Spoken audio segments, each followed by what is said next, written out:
Warlock in vanilla. What is it all about? Warlock leveling. What is that all about? Is it good or is it whack? What is it all about?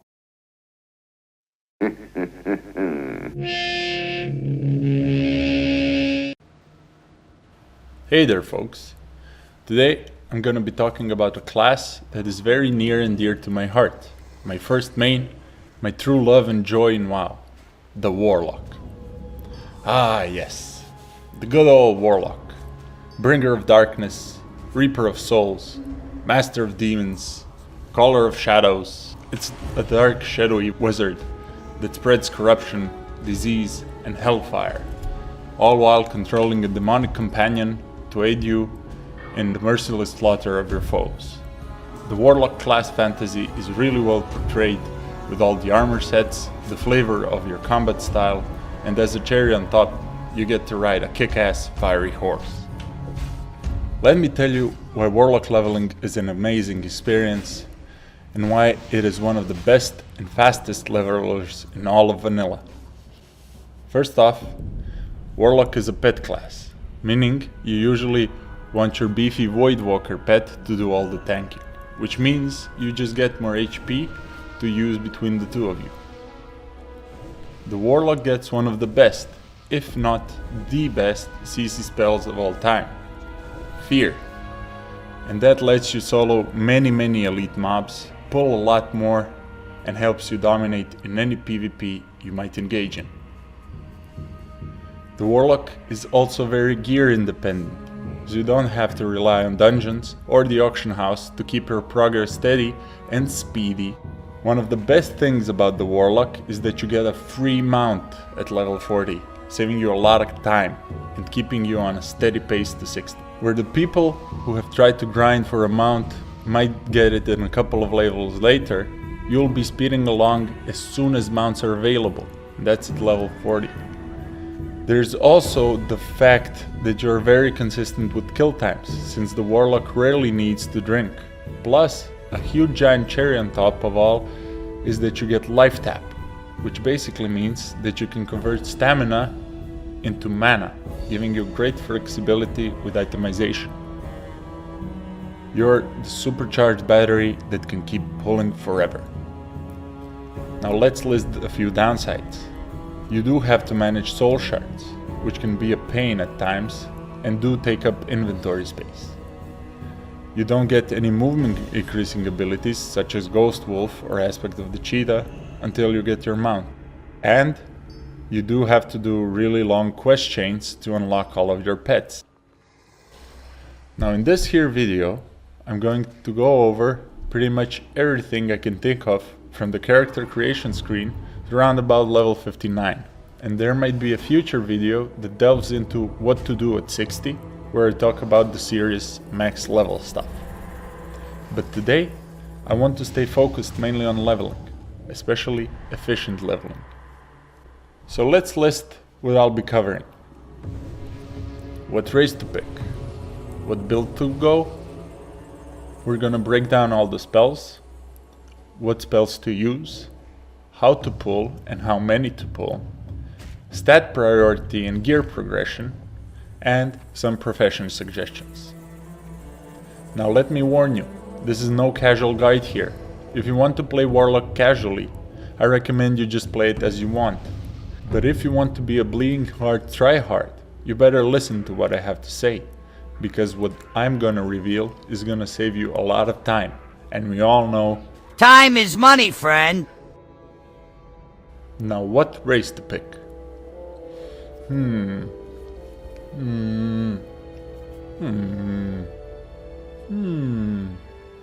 So this is pretty clear cut for the Alliance, with some things to take into consideration if you really want to be picky.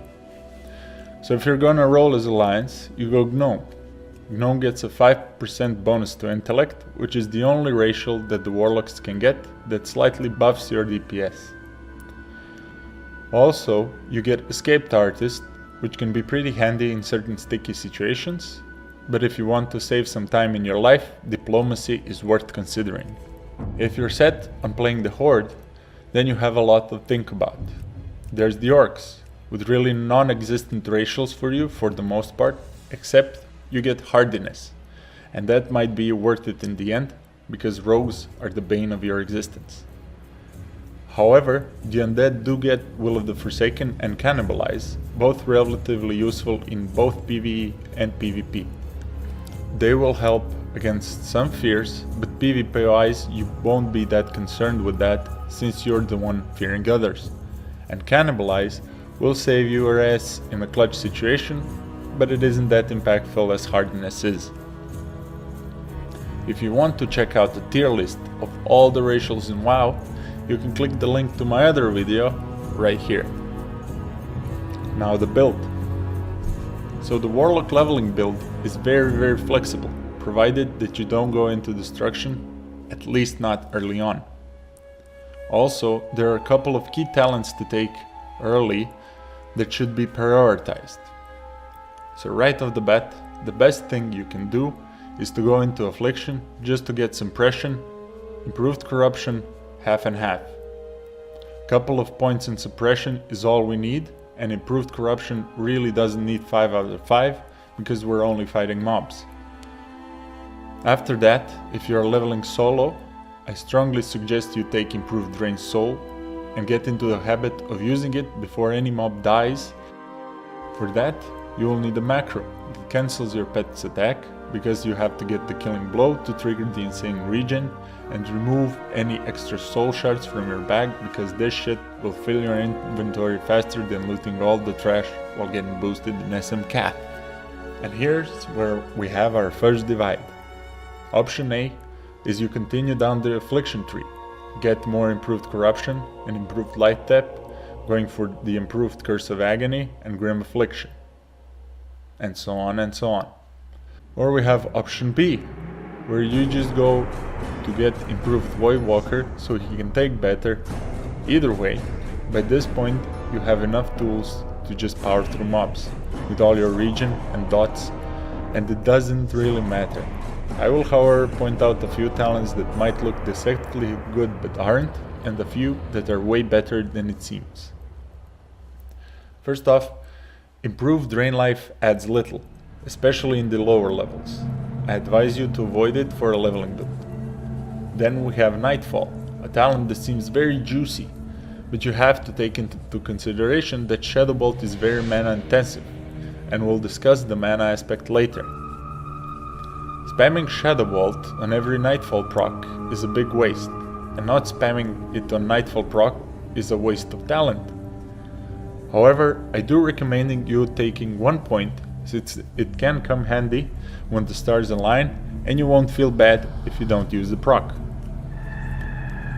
Fell Concentration is another talent that seems pretty dope, at least it did to me, but the fact that you're face tanking and draining life at the same time are rare, and even with the pushback, drain life is pretty good, so this doesn't add much. Now onto some underrated talents. Curse of Exhaustion and Improved Curse of Exhaustion.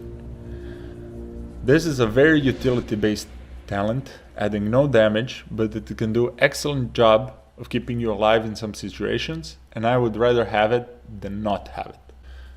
You don't go into Improved Curse of Exhaustion all the way, but some points increase its value if you can spare them. Fell Domination is an incredible talent for when your Voidwalker dies, since you can get it out pretty fast. Also, at a reduced mana cost.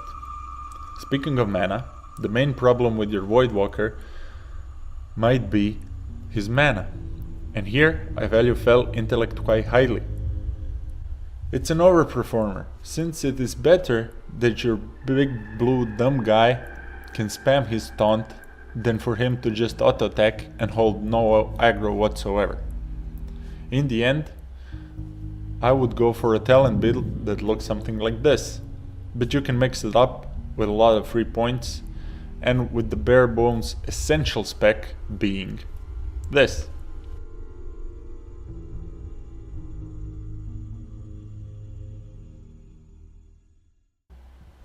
Now let's break down the spells. While I've been away, I've made this thing. this monstrosity that reveals and confirms some things I thought. Here we could see all of our good spells broken down into Q when we level them. How much damage they do and how much mana they cost. And the last number in the green is damage per mana efficiency quotient. For the sake of my sanity, we will accept that all of these spells last their full duration, and you will find while killing mobs, it is in your big interest for them to tick to their fullest. So right off the bat, let's compare our 3 pure damage dots: Curse of Agony, Corruption, and Immolate. As we can see, Curse of Agony is our best, low mana cost, insane amounts of damage, but the limiting factor is that you can't have the other utility of a curse while you have Curse of Agony. But this doesn't really have any impact while killing mobs. Curse of Agony has a great quotient, but it does last a while, a whole 24 seconds. In the early levels, this will be a bit long, but as you progress, it won't be long enough. Next off is Corruption, a great dot that has quite worse quotients, but it's still very well worth it, doing a lot in the 18 seconds that it is up. It is noteworthy to say that Corruption starts with a duration of 12 seconds and increases by a tick up to 18 seconds on rank 3. That comes in pretty handy since mobs do get tankier as you get going along. Now lastly, we have Immolate, the Black Sheep, a destruction spell and a fire spell. Scales poorly from affliction talents and doesn't scale at all from bonus shadow damage. It does a portion of its damage up front, spiking your threat, and applies a dot on the target that doesn't do a lot. It does have slightly worse potions than Corruption, but it really falls off once you go over level 20 to 25. Now let's compare the 3 health draining spells: Drain Life, Siphon Life, and Death Coil. Right off the bat, you can tell that all these have atrocious quotients and are really mana efficient. However, the beauty of playing Warlock is that your health is mana, since you can life tap. Actually, with improved life tap, converting your health gives you more mana than it eats health, meaning you get much more for each point of life you heal yourself. And you know what that means. These spells are practically free. The quotients here are really negligible, taking into consideration that they last their full duration. First off, we have the best one, Drain Life, a 5-second channel that heals you for as much, if not more, than its mana cost in the process of dealing damage to the mob. It's free damage, and it's easy to channel its full duration since it's just 5 seconds. The slightly bad thing is that it doesn't do that much damage, but the damage is free. You do have to be careful of your threat with this one, since it does ramp it up quite fast. Next up, Siphon Life, a spell that you might see as more free damage, but early on that's rarely the case, since you do have to wait the full 30 seconds to get all that health back. Since it's still pretty efficient, hopefully the mob doesn't die too soon. Next, we have Death Coil, a steeply mana costed spell that is not actually free, but it does give you some breathing room. I wouldn't use this one as often as possible, since it does cost mana, and you can do just fine with everything else you have in your arsenal. All that being said, you save this one for emergencies. Lastly, I will compare our direct nukes, Searing Pain and Shadow Bolt. As you can see, these babies are atrocious mana drainers that don't even give you health in return. What's up with that? These both are very inefficient use of your mana and should only really be using these if there is a huge emergency to finish something. Now what spells to use? So let's go over what spells to use, what spells to even rank up, and what to do with our lives now that we've learned what a huge waste of mana Shadow Bolt really is.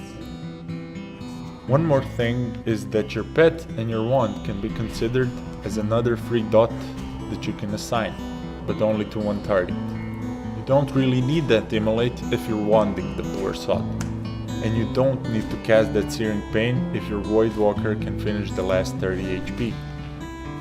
You don't want to cram everything you have onto one target if the target is going to die within 10 seconds. Prolong the fight and use that mana to dot up another mob instead, pull more, and plan more. As a Warlock, you have the flexibility to calculate and create really exciting gameplay for yourself even while you're leveling, and that is just goddamn beautiful. A 200 IQ class that shines from the very beginning and brings a tear to my eye. We'll make 3 types of targets out of our enemies. The Damage Soaker. Now this will be the mob that takes a lot of damage and will die pretty quickly. You start with the Curse of Agony, then apply Corruption, perhaps Immolate, maybe even spam Siphon Life, depending on how much it takes to kill it. This is usually the target I let my Void Walker tank, or that I body tank myself. The Bloodbag. This is the mob that I keep up alive so I can drain his life, and the mob I want to Siphon Life to last its full duration. I open with Siphon Life on this guy and usually let the Void Walker tank it, or the one I keep feared. After that, I throw a Curse of Agony since I do want the bastard to die eventually. And then it's draining time. The Fearful. This mob can be half dotted, fully dotted, wanded, anything you want. This guy can be your blood bag, your damage soaker, or half and half. Just don't let the Void Walker follow it while it's running around feared. Also, be mindful with the fear, because the damage will eventually break it and you will have to re-fear. Now, considering these mob types and what spells I mentioned, you can probably conclude what spells we want to be using, but I'll go over them here just in case anyone was asleep. Also, all of these spells should be ranked up. Curse of Agony, the Mama Dot. You should pretty much use this one on everything. You get a rank of this every 10 levels, beginning on level 8, then 18, 28, and so on. Life Tap, the spell that makes the Warlock class one of your best assets, giving you the ability to do what you do 10 out of 10 would use again. Fear, the utility spell that keeps on giving. Use it to pull more, to defend and survive. To manage your threat, it's just a wonderful spell CC. Drain Life, free damage spell if you make sure you have enough health missing so it can actually heal you. Nothing much more to be said here, use it and abuse it. Corruption, it's an insta dot that does quite the damage. It's pretty good.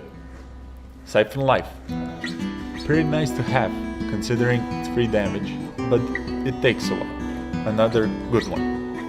Immolate, Shadow Bolt, Searing Pain. All of these you want to be ranked up anyways, even though you might not use them as often. Same goes for Soulstone, Healthstone, and your pet ability. Now, how to pull and how many to pull. How to pull is an art form of itself for a Warlock. Unlike many other classes that usually just want to focus on one target at a time, the Warlock can easily take care of 2 or even 3 mobs at a time, and can easily escape and survive that many sticky and overwhelming situations. The Warlock has the flexibility to adapt to its environment and adapt to your personal style of pulling. For me, the way to go is to lightly dot one target and have the Void Walker tank it, heavily dot another target and keep fearing it, and body tank a third mob who is not only dying to my dots but also my wand. This method, however, taxes your mana, health and brain power considerably, since you do have to juggle the fear breaking, the Void Walker not dying, your resources available via bandages and pots, and weaving in life taps, life drains, and all of the other jazz. So neither your health nor mana is never full or never empty, but you just right so you can survive to pull just a couple of more mobs. The 2 mobs at a time method is pretty comfy while being pretty efficient, and you can choose to fear or just body tank the second target, And there is an argument to be made for the dead style of warlock play, where you just focus on maximum mana conservation by dotting one mob with the most efficient dots, having the Voidwalker tank it, and you wounding it to death before moving on to the next. However, this is a boring way to play a class that can do so much more. I'm sure you will find your own way of pulling, and you will experiment with mob management to find a style that is fun and engaging for you.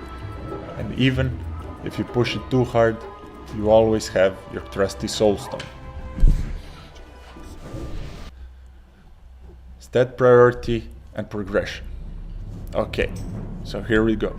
Stats rated. Strength and agility. Worthless. Avoid like the plague.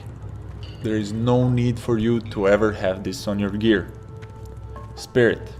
Pretty decent considering your Drain Soul talent relies on Spirit to regenerate your mana. Spirit is a really undervalued stat in vanilla, and I'm telling you that you shouldn't avoid it like you used to. It proves some worth to you, and it does compound, meaning if you go from 20 to 40 Spirit, your regen will roughly triple, or something like that. Intellect and Stamina. Those are pretty good stats for Warlock, with Stamina being a bit better actually, due to both having better conversion rate because of life tap, and it increasing your survivability. Spell damage / shadow damage. If you can get some extra spell damage, you should definitely get it. This is the only stat that directly increases your damage done, making it the best one. And since you're not that gear dependent, you have the freedom to use whatever gear you please. Now, as far as gear progression, I strongly advise for the use of a wand as soon as possible. You can actually get enchanting one for a couple of silver or craft your own. This, however, doesn't need to be updated that regularly, and you will encounter quests that do reward pretty decent ones later on. The Warlock can play in white gear and still do pretty well, so for the most part you will use what you get without really going out of your way to upgrade those shitty pieces. However, the only real gems in Warlock optimization come around level 42 with the Shadow Weave mini set increasing your shadow damage. This is a tailored set, and in my opinion you really need to strive to get those pieces, perhaps from a tailor friend or the auction house. But trust me, it is totally worth it, since these are among the rare ones that actually give spell damage all the way till Molten Core. Profession suggestions. Take whatever you like. Since you won't need any gold to get your level 40 mount, you can pretty much go with anything right from the start. Want alchemy? Go for it. Want to be an enchanter? Sure thing. You want cash? Well, grab yourself skinning and mining. And if you want to be a tryhard at PvP, you can always take engineering. And that pretty much concludes this brief guide on the Warlock Part 1. Hopefully you found out something new, something interesting, or you were just bored the whole way through. In any case, I'm glad you stuck it out to the end. If you have anything to say, you know you can do that in the comments, and it would really mean a lot to me if you were to share the shit out of this video, since a lot of time and effort went into creating it. Thank you again. Bye bye.